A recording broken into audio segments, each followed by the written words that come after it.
because that way you can't rely on microdosing to do everything for you.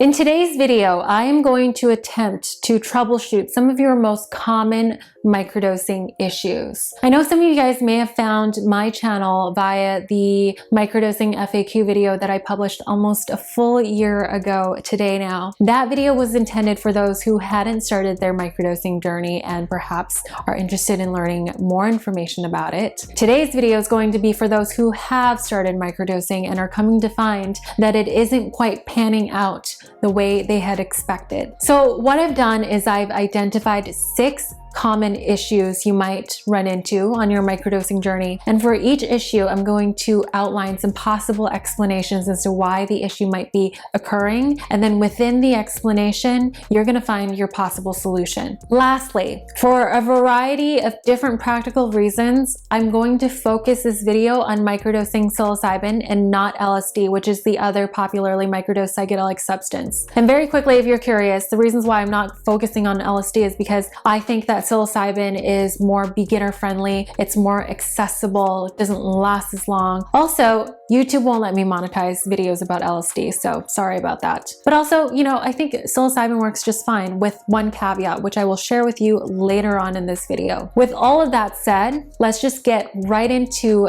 issue number 1 on the other side of this transition.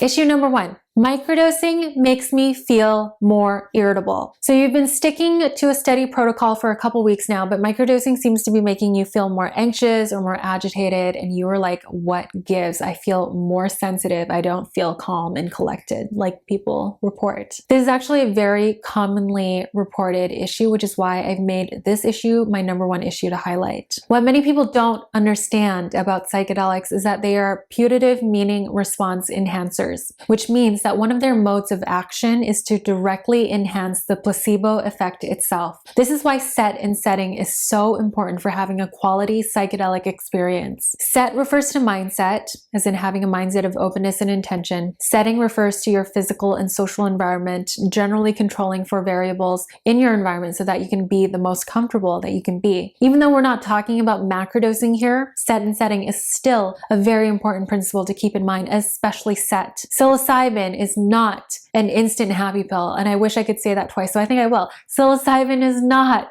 an instant happy pill. It's worth reiterating because, you know, many people are coming to microdosing from taking psych drugs, and the way that you would approach psych drugs, you don't have to pay attention to your mindset going in. Like, you could be in a terrible mood and you take your Ambien and then it makes you feel slightly better or slightly more numb. You can't approach psilocybin this way because psilocybin simply amplifies the emotions that you're already experiencing. So this means that if you are already in a place of calm prior to taking your microdose, then your microdose will enhance the feeling of peace within you. On the other hand, if you are nervous beyond belief and you're paranoid about all the various different ways microdosing could go wrong for you, then guess what? Psilocybin will enhance your paranoia. This is why it's so critical to pair your microdosing protocol with a regular meditation practice. And if you don't already know how to meditate, I'm going to provide a link for you in the description box below to my favorite meditation app. I've talked about this app a number of times already, and I don't feel like I need to again. But what I will say though is that if I could go back to the beginning, if I could do all of my videos over again, I really wish I would have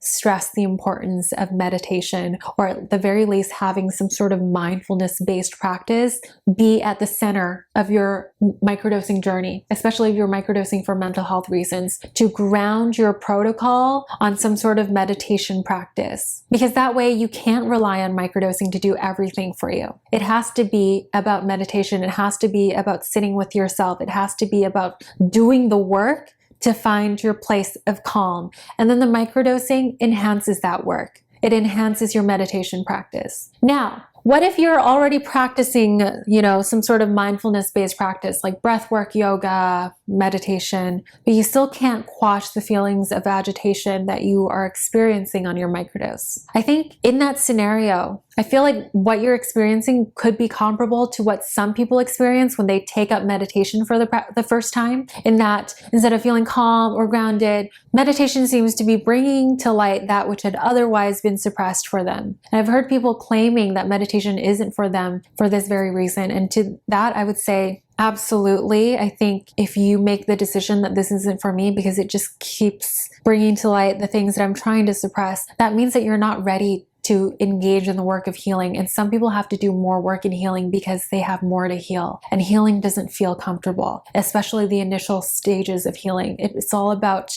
making yourself feel the things that you'd been running away from. And I have so much empathy for that. I would say though, the issue isn't the actual practice of meditation. The issue isn't the actual practice of microdosing. It is the fact that you have unresolved trauma and unresolved emotional roadblocks. And it is absolutely fair for you to say that now is not my time, because I did not sign up for this. I was just hoping to,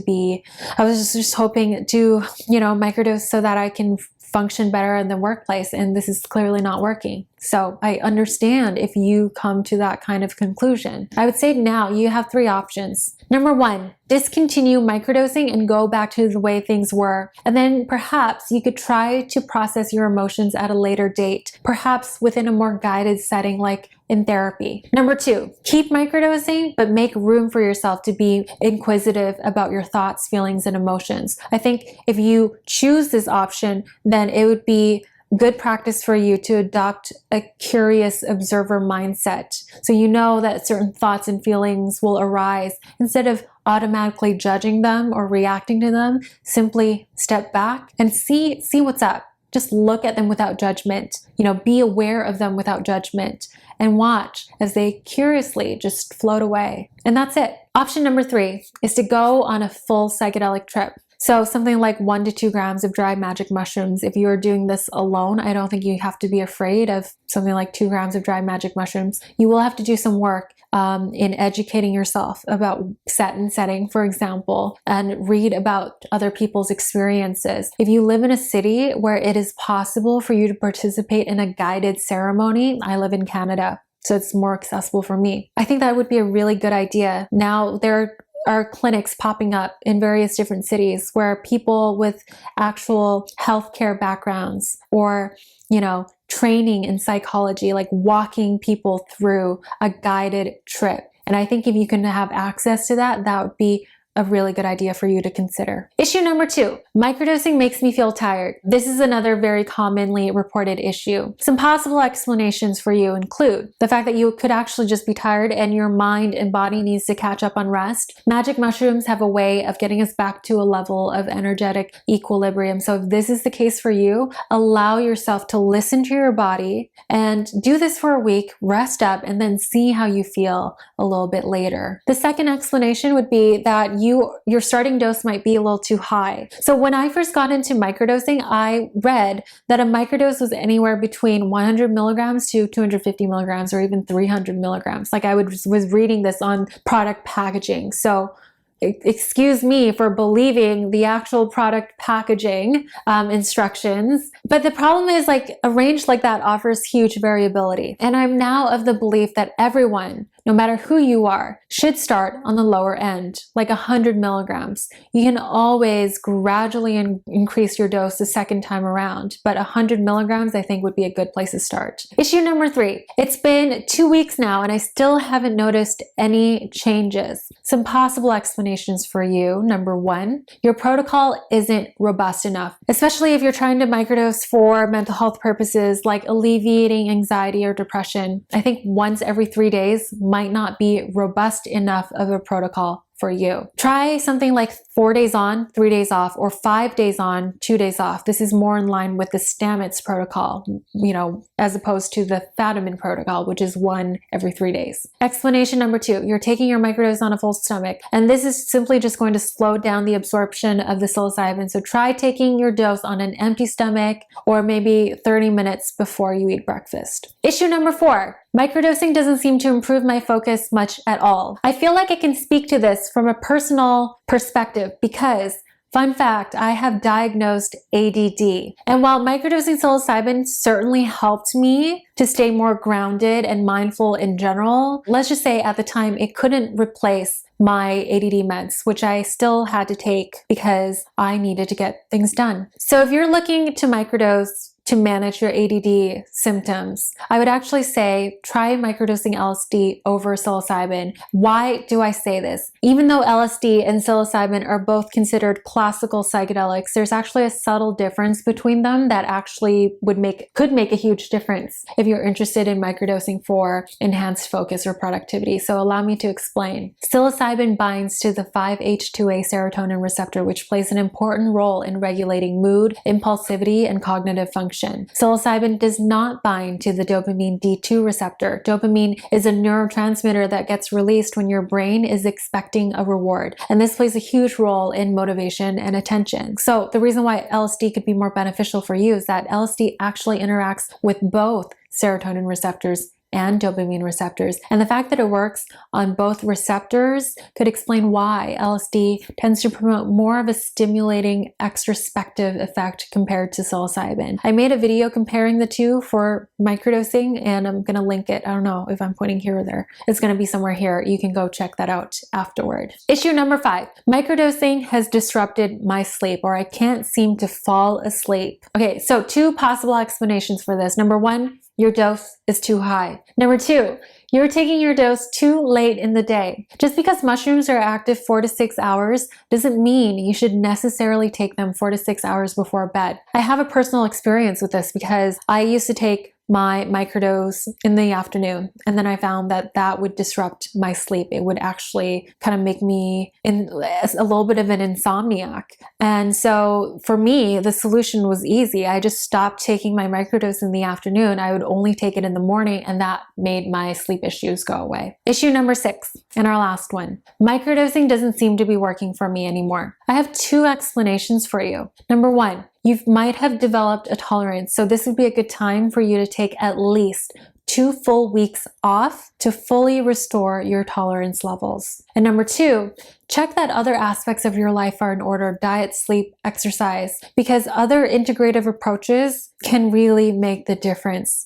This goes back to an earlier theme, like a theme that we've discussed so much now in this video, is that you really can't rely on just microdosing alone to make all the difference in your life. You've got to be focusing on other integrative approaches: meditation, proper sleep, proper diet.